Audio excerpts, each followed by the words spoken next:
Oy, good morning, good morning po sa inyong lahat mga kababayan. Welcome po sa Batang Maynila Toits. Ngayon po ay araw ng linggo. So happy Sunday po sa lahat. At kagising lang natin at kumakain tayo ng hopya.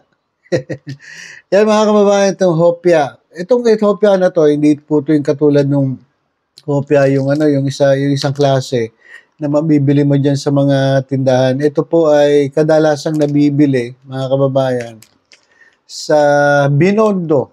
Yan. Paborito ko po na kahit nung nag-aaral ako, ah, hindi pa po ito yung pangalan nito. Pero merong tindahan dyan sa may Quiapo na talagang binibila namin ng yung dice, lalong-lalo niluluto pa, mainit pa. Naku, napakasarap ng hopya na yun. At yung gusto kong hopya, yung hopya munggo lang.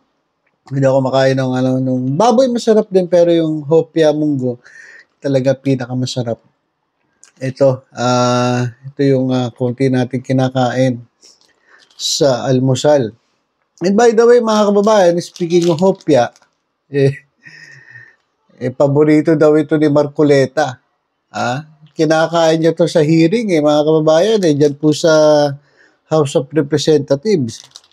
Pero gusto ko lang liwanagin, gusto ko lang maging malinaw na favorite ko munggo, ang hopya munggo ng hindi ko na babanggitin yung brand. Paborito ko to, pero hindi ko paborito si Marcoleta. Hindi ko gusto si Marcoleta kasi alam mo naman yan, alya-kalyado yan ng mga Duterte. Pasensya na po kayo mga DDS pero hindi po talaga ako maka-DDS I'd rather support the administration. Hindi naman ako as in a BBM vlogger, as in a panatiko. Basta kung ano tama, palakpakan natin kapag mali. Sitahin natin. Ganyan po kami dito sa Batang Maynila to. So, kahit paborito ko tong hopya, hopya munggo, hindi ko po paborito si Marcoleta. At speaking of pag-usapan natin si Marcoleta dahil po sa eleksyon, tatakbo po senator yan sa 2025 Ito na pag-usapan na rin natin kahapon. Ito mga kababayan, teka lang. Ayan. Etong nakikita natin sa screen, yan po si Bongo, si Bato de la Rosa, sa si Robin Padilla. So, gumagawa po sila ng gimmick, gumagawa po ng gimmick, kasi alam niyo etong si Bato de la Rosa at si Bongo ay re-electionist under PDP, Partido Demokratiko Pilipino.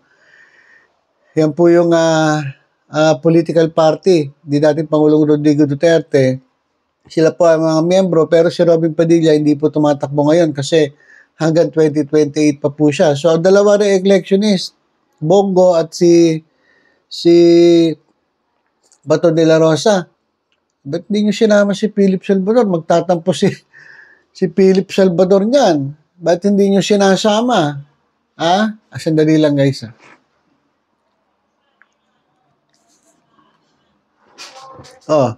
Ba't di nyo sinama dito si Philip Salvador? Magtatampo. Kasi gumigimik Gumagawa ng gimmick itong mga to. At tingnan nyo.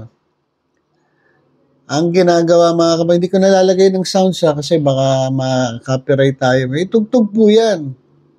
Luwi-luwi-luwi yan. Ayan po yung tatlong PDP, tatlong padapa na po. Padapa na po itong kanilang party. At yan po ang gimmick nila. Ayan, nagsasayaw na lang si Bongo, si Bato de la Rosa at si Robin Padilla. Ayan. Ito mga kababayan, ito mga style ng mga ganito, alam nyo, ginagawa ito para mapansin. Kasi sa survey, mga kababayan, pagdating sa survey, laglag na po itong dalawang re-electionist, pati po yung Philip Salvador wala, pati nga si Tolentino na dating PDP na umalis, kumampi kay Presidente Bongbong Marcos, hindi rin pasok sa top 12. So ito, mga kababayan, dahil tanggal na po sa top 12, kaya yan, gumagawa ng gimmick mga kababayan para magpapansin. Ganun talaga mga politiko, mga kababayan, kahit anong gagawin para lang manalo. At yung mga sinasabi ni Bongo na malasakit na yan, mukhang hindi na umubra. At si Bato de la Rosa, yung kanyang mga paiyak-iyak, nasira na rin dahil obvious na mas kumakampi mga kababayan mas kumakampi sa kasamaan kaysa sa kabutihan. So yan mga kababayan, pinaggagawa nila ngayon. Nagsasayaw na lang para magpapansin at sa totoo lang mga kababayan, sino-sino na ba yung mga nanalo na nasasayaw?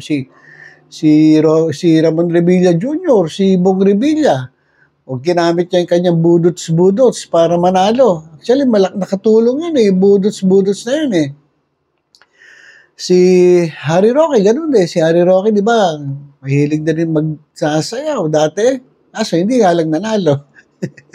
So, hindi po lahat ng pagsasayaw o style na itong mga to, katulad ng ginagawa nitong tatlong ugok na to, papasa sa panlasa ng tao. Meron mga gumagawa ng ganyan na hindi ka panipaniwala. Kaya, parang si Harry Roque.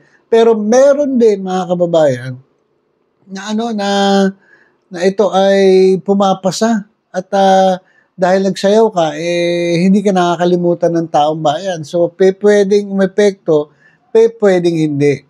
Pero ngayon pa lang, sinasabi ko na sa inyo, nako, wag po kayong maniniwala, mga kababayan. Dito sa style na itong tatlong ito, dali lang,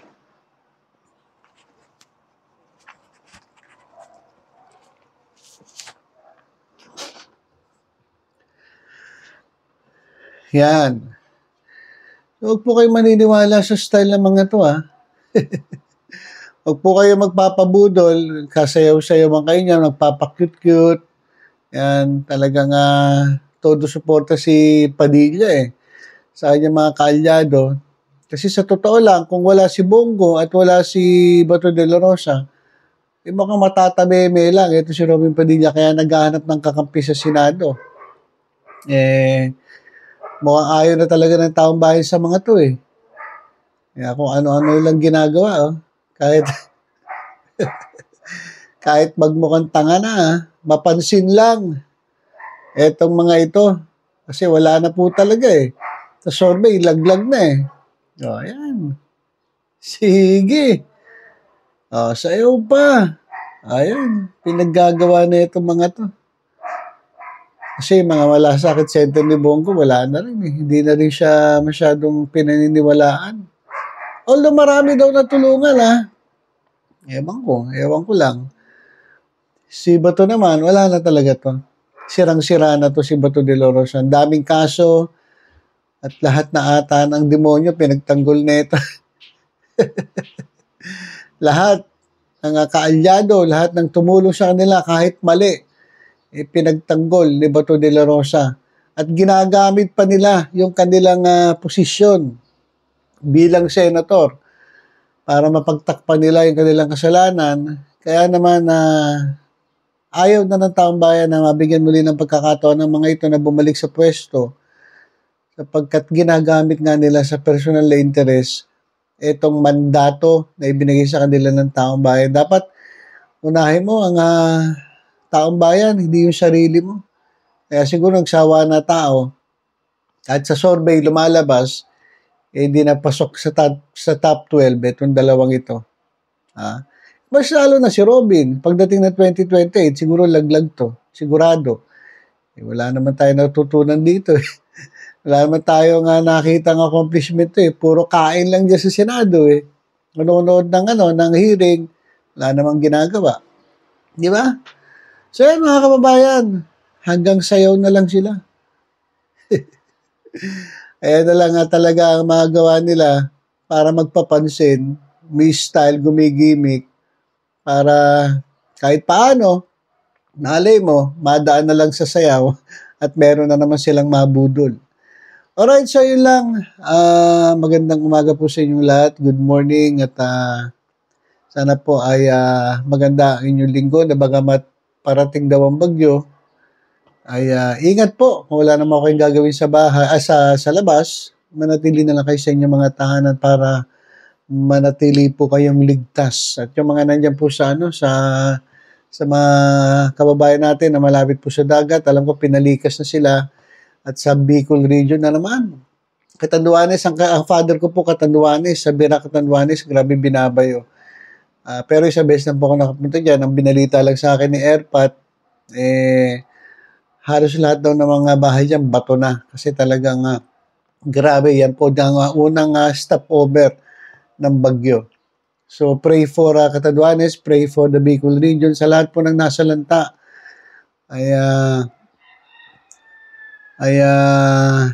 Lalo-lalo na yung mga malalapit sa dagat, mag-iingat po kayo. Kailangan nyo lumikas, likas na po. Huwag nyo na pahintayin na may mangyaring masama. At ito namang gobyerno natin ay patuloy na nagbabantay, nagmamonitor at tumutulong sa mga nasa lanta ng bagyo. Okay, so yun lang mga kababayan. Tutok-tutok lang po dito sa Batang Maynila to. Sa iba pang updates, ingat po tayong lahat. God bless po. Mukhang tanga, no?